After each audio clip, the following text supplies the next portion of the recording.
Rule of the first king. The fall of kings. Enger, however innocent of his father's persecutions, was still a zealot, and a fervent one at that. He had demanded the conversion of the Master of Hardmead, now known as the Castle of Greenstar, which resides in the countryside near the city and can be seen from the castle walls. Today it acts as an outpost and first line of defence should the city be attacked from the west or north. Master Edmure, its occupant at the time, had refused to convert, a zealous man by all accounts, with his heels dug in firmly. He was not lashed, it must be noted, neither was he sent to the wall. Enger had made his point, and by all reports had had enough bloodshed for 4 or 5 lifetimes, let alone one. Instead, the small holdfast and its lands were revoked from Master Edmure, but the first man was free to leave unharmed. The temperament of the king, where matters could be resolved by diplomacy, had grown tenfold, now only seemingly spilling blood when deemed necessary. This was not such an occasion. Hardmead was granted to Owen Sevenstar, who took the name Greenstar, much like his brother took Blackstar, but for his Valyrian blade dotted with dashing dark green emeralds. And he became the Knight of the Greenstar, and ruled from his wooden palisade. When he bent the knee to do obedience to Enger, Enger lifted him up, kissed him on both cheeks, and said, "Brother, bow to no one." A sign of amity between the two brothers. That did not extend to his half-brother Harold. He always demanded fealty in front of the court from Harold. A new year dawned, and with it, new trade, as Danes Upton negotiated that his land, Whitford, start trading with Tyrosh and the Adaris family. Valyrians, much to Enger's dismay, shunning Danes from his day-to-day in a period of estrangement that would not affect their professional relationship, but their personal one. With tension coming to a boil after Danes arrived at a feast garbed in purple silks. Purple being the colour only royalty could wear, of course. Enger took this as a slight, gripping Danes against a wooden pillar, screaming, "Get him out of my sight! He makes my throne room reek of Valyria." It must be noted that Danes didn't do this as a slight. He was ever dressing flamboyantly, ever feeding the rumours of his homosexuality. Danes, however, resigned his council position that night, leaving his badge that all members of the council received at the hand's behest, throwing it at Enger, only to be reinstated after Kristen Bloom's good offices resolved the tensions. 28th of the first moon, the year 2 after Enger's landing, would see the first of Enger's siblings' children be born. Jonquill Sevenstar and Prince Eustace bore a son they named Danes. Some to this day assert that he was named for Danes Upton, the close companion of Prince Eustace, who was present at the birth, as well as Sir Kristen Bloom. The boy, when born, was a large and robust lad with blue eyes and dark black hair, contradicting the brown hair and brown eyes of House Caphold, with their seed ever strong.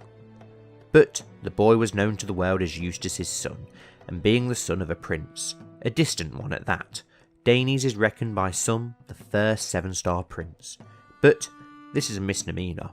He was kin to kings, yes, but distantly. His great-grandfather, our own lost and lamented Eldric's grandsire, Edward Caphold, forever known as Edward the Cruel to history for his taking great pleasure in torture, being the last king Danes could directly herald himself from, and even that was up for contention with his legitimacy questioned.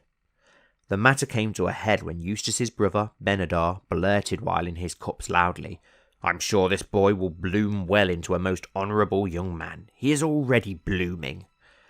Enger saw past these veiled japes at his sister's virtue and had the man's tongue out, and he was then exiled, where he grew some repute as the Silent Slayer, in the ever so unoriginally named Free Company, where he sold his sword for 12 years before dying as a slave in the fighting pits of the Far East after being captured. His life, however fascinating, is beyond our purpose. His bastardry was fueled more when Jonquill gave him over to Harold Blackstar to ward. Nearly a month after Danes' birth, Enger would receive the most wonderful news from his lady wife Amara, as she announced to court and council that she was in fact with child. A small tourney was held in celebration, and a mock sea battle, where the beaten down old ships that sailed over to Westeros from Enger were all blown up in a huge gust of flame. and Lord Stephen Rosehart hosted a grand banquet in honour of the Prince in the Belly, as he put it, and the name stuck. The celebrations were so out of hand that even Lord Bloom, that temperate man, was enamoured wholly by wine. And this is where we happen to meet another member of Enger's friendship group, Septon Hostine. Enger and he sat drinking and recounting deeds till the early hours, it is reported. Enger announced that the child would be named Mordain if a girl, but if he were an heir, a son, he will be named Hugo. He will lead this new realm into greatness, I am sure. In my wife's stomach lies another Artis Arran, a hammer of the gods of our own, and the correct gods this time, I must say. Speaking of the hammer of the gods, House Mud, in what was to them the year 6613, had taken much and more of the Riverlands, forcing the submission of the Bay of Crabs and the Blue Fork, under the ruthless but open-handed to those he deemed fit King Tristan VIII Mud. Also a most erudite lord who welcomed all cultures, as he did when he annexed Willowood and the Salt Pans, allowing the lords to keep their gods. But back to Sevensport and the cruel end of pregnancy for Lady Amara. She shrieked and bellowed in endless pain. Septon Honeytree led sermons for her daily, more than once a day in fact, and whispers began to circulate. No seed of the Conqueror could fall sour. This heir is a bastard, I tell you, was one account of an unnamed peasant. Others just saw it as another normal difficult pregnancy. But a stillbirth would strike right at the core of Enger's belief. The belief that Andals were the way forward and that savage firstmen were beneath them. They could not afford such. Alas, the day told. The 21st of the 9th moon, 3 years after Enger's landing, and it pains me to write the worst had happened. The unthinkable became reality. Little Hugo was born with a hole in his chest where his heart should have been. We turned to Pera Hornsby's testimony. The babe was born brown hair, brown eyes, lifeless. For a moment I had thought him just quiet, the warmth from his mother deceiving me. But no, the boy had no heart.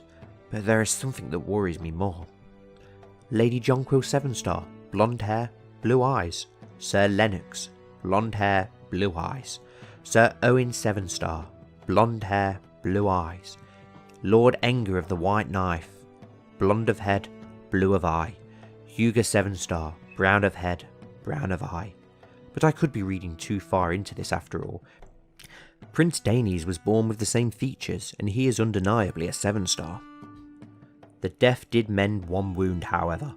Lord Danes had come to comfort his old friend, offering him a shoulder to cry upon. Only Pera speaks of Hugo's birth. Not Enger's journal, nor Stephen, nor Septon Honeytree recount their versions of the tale, and for good reason. But for history's sake, we thank Pera Hornsby for not being so reticent. The passing of this boy brought mixed receptions. He was an Andal, and inside the city walls and the wolf's den, men wept and women tore their garments, while as in Hardmead, song and revelry were said to be heard, with Owen marching forth with his guard and putting them to the sword for their audacity to revel in such a tragic time. Who knows if they were celebrating the death of the lad or not? It made no matter to the grieving uncle. But, with the scourging of Hardmead as it is known, the last bastion of old god worshippers were more or less wiped out of the province of Sevensport, with faith of the Seven well and truly taking hold. And Enger turned his attention and joined efforts with Lord Bloom and Oldcastle, where the vast majority of Enger's soldiers were kept drilled in that damp bastion of strength, and they would be put to use in the most brutal of these conversions, in Enger's early reign at least. A certain Lord Firehand, however, was slightly more persuasive with his small folk in the future, shall we say, but the scourging of Hardmead brought the two cultures oddly closer together. Sick of death and ruin, they began to mingle and comport with one another, birthing what is today known as the culture of the Andal Northmen. We now divulge from our story to visit the Lady Jonquill in the Vale. She had spent some time at Heartsholme winning over the Corbury Lord Eon, striking a trade deal between the Fingers and Sevensport, and by proxy with Valyria, as the Fingers were a large trading port with Tyrosh and also Ghoultown. The sisters were lifted up by the Sevenstars also, as the seeds of what is now a great trading port were planted by Jonquill. The sisters were dubiously loyal to the Arryns, and after some years of planning and trade, the Sunderlands had all but pledged their loyalty to Enger, souring relations with the Arryns, who they still held as lieges, though they had closer ties to Sevensport. The matter would come to a head in 4 AEL, with Magister Mathos expunging Jonquill from the Vale, calling her a whore of a usurper, citing that Enger brought his vassals the Corbries and the Sunderlands with gold, and he was ever paranoid of Enger turning his head south. Enger had never harboured any real ambition for the Vale, but these constant slights would, his words are often irksome, and even more often nonsense, as Enger put it in open court. He did however suggest later in his life on his deathbed to Ambrose, his son and heir, that the Vale was ripe for the taking. It was not at this current moment in time, so none can really say what his ambitions were at this time, but I can safely guess that it was reformation and conservation. The year 4 AEL would see a most foul treason be uncovered. Enger's wife, the Lady Amara, had contracted syphilis by the report of Pera Hornsby. The Lady Amara, who had had every comfort afforded to her by Enger, denied these accusations. We turn to Pera's recount of her defence. "No, my love, I would never," the harlot began. "I am ever your loving and devoted wife," she sobbed at the base of Enger's newly carved weirwood throne. "This woman exhausted me. She went from denial to rage to acceptance and back again, some 20 times before she finally admitted her guilt. Enger had never loved her. He hated her. She would never do it again, she promised. She never did it. It was only a bit of fun. Enger received all this in stony silence and ordered her locked in a tower cell. Enger at once wrote to the High Septon to free me from this serpent's coil, and the High Septon allowed that the grounds for divorce were just, and the divorce was finalised. They wouldn't free Amara, however. She had seen content not to tell Enger. If Hugo had not died, she would have been content with letting him inherit Enger's land. It is still debated whether Enger was the father or not. Some say Enger had the coughing of the child launched into the sea as the mother watched, wailing in repentance from her treason. This is almost certainly a calumny to blacken Enger's repute. It is said that Enger was hit hard by these events, taking great comfort in the arms of Pera Hornsby, and her bed if some sources are to be believed. It is said Pera would be seen leaving Enger's chambers late into the night. I can, however, with the utmost certainty, say that these rumours were pure folly. Pera Hornsby and her staunch vow of celibacy and devotion to the Seven were well known to all. It was said, however, that her beauty and charm could have even won over the heart of Lord Danes Upton. Many a knight of Enger's court were said to have tried and failed in their attempt to woo Lady Pera. So much so that it was japed amongst them that men would have more chance of spreading the legs of the maiden herself than those of Lady Pera. Although the two were extremely close and had the most unique of relationships, I can confidently say whatever happened behind closed doors between King Enger and Pera Hornsby was not sexual. Enger, although distraught, wasted no time in remarrying, as he had been much attracted to a servant of Lord Stephen, Maria. He had met her during the feast at the White Star, her wit winning Enger over. He would never truly love his wife, however, although he did grow very fond of her, holding his lamented Mordain right till the very end. The two were married in the stout sept of snow. It is said that Amara had burst in during proceedings to win her love back. This is most likely true. We have too many corresponding reports, but she almost definitely made an attempt to keep her title and position. Enger had washed his hands with this vixen. He exiled her from his lands. It is said that she went south to her brother's land, where the two reportedly had an incestuous relationship, their bastard inheriting his land. It would be the year 4 after Enger's landing that Theon Stark, the not-so-hungry wolf as he was now known, faced a huge rebellion. His vassals no longer respected nor feared him, after being humbled by Enger, but to a lesser degree the Arryns. The Boltons, the Glovers, the Umbers, all rose amongst other lords to cast down this frail king, a shadow of the man he once was, but never the less cruel. When he demanded the head of Lord Duncan Liddell, the lords rose. The final support in this wolf's reign was pulled from underneath him as the roofs of his kingdom collapsed.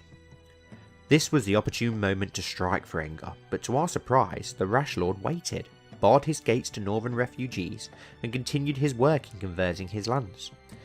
Even with provocation, a Bolton army of 5,000 men brazenly marched across the fields of Sevensport taking crops.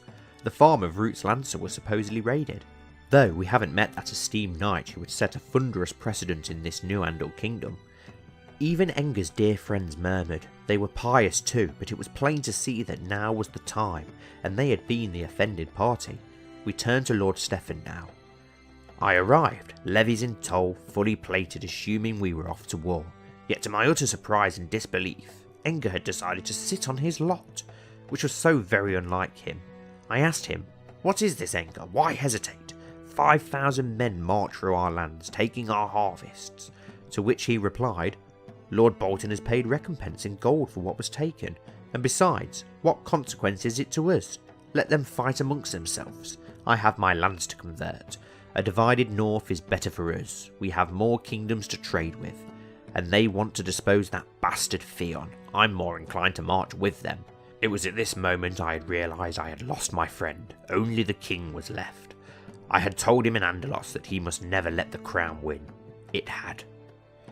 It would be while the Northmen marched through Enger's land that Oldcastle would be largely converted. Kristen's sentinel had taken it upon himself to march and call the remaining Northman populace that wouldn't repent. Forever known as Unspeakable Day to the local populace, even the Andals were shocked as riots ensued. The considerable Bloom army had to quell these riots, and it was only truly stopped when Kristen arrived back from Sevensport, after hearing and angrily took off the man who had risen above himself's head. The conversion of what is now known as Old Andalia, stretching from the Warrior's Watch to the Father's Fields, is mayhaps the most egregious form of religious persecution known in Westeros, and is said to be one of the main catalysts for Old God retaliation on Seven worshippers in the Riverlands, but more on that later. Luckily, the conversion of Whitford was much more peaceful. Using theology, the wise Septon Howland Felton, who went on to write Truculence and Holiness, Conversion of Andalia, a most interesting read, had converted the lands of House Upton peacefully, which was no mean feat as the lands of Whitford, as mentioned beforehand, are very sparsely populated. The Eppelston did this with the aid of Johann Goldhart, the famed blade master who earned much renown in the Westerlands. Thank the gods for that. It was a major point in Enger's favour. He had proven that those that bent would be lifted back up with warm embrace. Alas, only the White Star remained. 5 AEL would see Lady Jonquill's return from her wasted stay in the Eyrie, back to the arms of her baby boy, who she had missed unimaginably. The year 6615 to the Northmen, 5 AEL to us, would finally see that cruel king Theon cast down, his son Eddard taking his mantle under the regency of Lord Liddell. Enger was said to have hosted a round of balls, feasts and tourneys, and gave the man who bore the news some petty lands in Whitford. Of less note, another king was deposed in this year of falling monarchs, King Baldric Durrandon, known as Baldric the Betrayer, for his failure to uphold his lord's rights. In one such occasion, the daughter of the Lord of Stonehelm was taken by slavers. He refused to pay a ransom, nor demand her return, and even emptied his lord's treasuries at will. He was deposed in the year 5 AEL, which was hereby aptly named the Year of Falling Monarchs, though many a traitor still harbouring the hopes for House Sevenstar's fall would call it the Year of the Falling Stars. But it cannot be said this news was welcome to Enger, as King Baldric was a follower of the Seven, and his son, King Durin the 21st, known as the Just, or the Kinslayer, depending on who you ask, was a follower of the old gods. He got the latter, less desirable nickname from slaying his brother in single combat. Not intentionally, but during battle, as his two brothers, fervent followers of the Seven like their father, had taken up arms against Durin. His eldest brother being arrested and the other being slain was enough to make King Baldric pass away. Some say of a broken heart, for he felt responsible for his sons fighting each other. We would also see the kings of the rivers and hills humbled by the king of mountain and vale, Mathos, or as his vassals would hail him, the Magister. King Tristan VIII, the very same erudite lord that had captured lands in the south, was affirmed in his place as Lord Paramount. Much to the lords of the Vale's anger, this king had once again ignored his culture and religion, allowing a first man to rule. When there were several houses in the Riverlands of the Seven, with Lucamore Seymour even offering fealty for Lord Paramountcy, as well as House Vance and House Mouton, who offered their daughter for the paramountcy. Both were ignored and both of the Seven. But, most worryingly, House Arryn's writ now ran from the Isle of the Pebble to the Blackwater Rush, and was at its time the largest Andal realm in Westeros, without peer, much to Enger's annoyance. Though this new Arryn king would be quite the warlord, and was eventually imprisoned by his vassals, and a code of Lord Edicts, as it was named, was installed for the kingdom of Mountain and Vale. Its tenets are: no king may declare an external war without the leave of his vassals.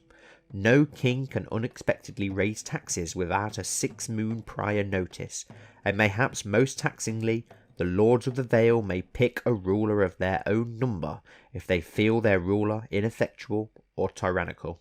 These edicts still stand today. The latest was the basis for my nephew's, King Hugh Royce's rebellion. Enger III was the latest to try and rid himself of these laws, with obvious reasons, but with no success. This would not be the only law not made in Andalia that would come into the Andalian fold. The act of religious acceptance, being founded in the Riverlands, that still stood until recently, created in the time of King Ambrose, though it would only come to effect Andalia in the time of Queen Kyra, the Brave. We will visit the war that preceded this edict, known as the Sevens Rebellion and the Battle of the Red Rush, later, though Enger III did turn over his religious act, after growing a distaste for the followers of the Red God. The war has gone down as perhaps the most treacherous in history, certainly in living history, as under a parley, Banner King Mathis slew Christopher Mudd's guards and took him into custody. He remained in a sky cell for some months, and the war goal was only to expand into salt pans, but King Mathis declared, "The victors can impose any demands on the vanquished," and took the entirety of the rivers and hills. His kingdom now bordered the west and the Stormlands, though to his worry he was always looking over his shoulder, it must be said. He grew more suspicious of his vassals as Lord Corbury, Sunderland and Belmore were absent from this fray. And the result of the war had nailed the reputation of the Arryns and this particular king. Their time was numbered. This was the final straw for the Lords of the Vale. They called their banners and marched to depose King Mathis. Though, when they reached the Bloody Gate and prepared for a grueling siege, they found nothing but open gates, and a younger man donning the falcon crown, King Mathis's son, Osric, had taken up the mantle of king. We have reports of what occurred as King Osric II of Mountain Vale demanded the fealty of his lords, which they gave gladly. His father, it would be later known, resided in a sky cell, though it is said that he was starved to death. Osric, not willing to kill his father for obvious reasons, simply withheld food, and shrewdly put his death down to consumption, which we are sure the new King Osric grieved so fiercely over. The war in the north is far less exciting, though it has had influence on Andalia, as the Boltons would siege down Winterfell, winning the war without any major battle. Using huge stone throwers, the Bolton lords would bombard the Starks through the night and blow trumpets, allowing the besieged no sleep. These tactics would be used on Winterfell again some 50 years later, as ironically named Theon Bolton took the castle for Andalia. Eventually, Theon was betrayed by his young son, still short of manhood. He delivered his father in chains for the freedom of the people of the castle. They were down to eating the dogs, and next on the menu was the dead. Though luckily, the Stark boy who would become King Eddard saw his duty to his starving courtiers and soldiers of more import. In the final moon of 5 AEL, we would see the lands of House Roseheart converted, not through theology nor violence. Steffan offered bread to those who attended the sept, with him reasoning, "I didn't think these small folk cared too much for their gods. They cared about their empty bellies, and I cannot prove my gods are real. That's how the Seven test our faith, by hiding by large. But I can give proof of full bellies." This would also be the year that Steffan's heir was born. Medgar Roseheart was born a healthy but surprisingly unremarkable child, who did not inherit any of his father's congenital traits in his strength nor his size, but it must be said that would never hinder him in his esteemed life. With his lands converted, Enger turned his focus back to his other passion, expanding his realm. He sent his sister to the Sheepshead Hills, now the Black Sheep Hills, to gather information about the land, citing, "If you wish to rule a land, you must understand it first." The 16th of the 4th moon, 6 AEL, would see the first great loss of this new Andal kingdom, as Septon Hugor Honeytree, the man that had prophesied of Enger's coming and crowned him, passed away. Content with his work finished, all of Enger's lands were now of the Seven's flock, and he announced himself, well pleased, my great deed is complete, and now I go to repose with the gods. His successor was Septon Perwyn of Snow, a man not much known and said to be as stubborn as a mule, and to mark the new Septon's reign in the Sept of Snow, a marriage would take place, that of Danes Upton, who had finally taken a wife in the Lady Anya Nestorian, who was formerly wed to a Rhaegar and bore him a daughter who was born with some mental deficiency and deemed unworthy to rule, so thus died the ancient lineage of House Rhaegar, the crown passing to House Seymour as Lucamore had arrested and married the Tilly Rhaegar girl. It is claimed that Danes had wed her to gain a tenuous claim on Willowood. Although Anya was the daughter of a powerful house in the west, her grandfather was a king, and her father bent the knee to the Lannisters 2 years before she wed Danes. Unhappy with her father's decision, she carried her title of princess to her deathbed. This year would also see the resignation of Sir Lennox, Hand of the King. Enger had had enough of his provocations of the First Man populace, and his ludicrous taxes that he kept proposing, and stripped him of his handship. It is said that this was greeted with much cheer, for Lennox was hated amongst the high and low alike. His replacement would be an even more popular decree, as the king's younger brother, Owen, donned the ruby and gold badge of the Hand of the King. Enger had been unshrewd with his harvest, letting the Boltons take bushel after bushel of wheat, and winter came.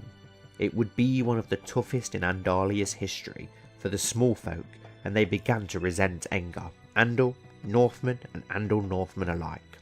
But we must look at Enger's character now. For a time he had lost sight of his principles, by all account focusing on reformation and letting the Northmen march through his lands with impunity. The young man of 23 had disappeared. A much broader and stronger man was left now, with flowing golden hair he'd tie up, but untied it fell down past his shoulders. A bushy beard had grown also. It had taken years to bear fruit, leaving him looking an adolescent, but it was necessary, for winter was indeed coming. Harold Blackstar was recognised as an extended member of the Sevenstars in 6 AEL, and he was wed hastily to Desmira, an Andal woman that Harold had struck a firm companionship with. They both were deceitful, and they found love in their vices.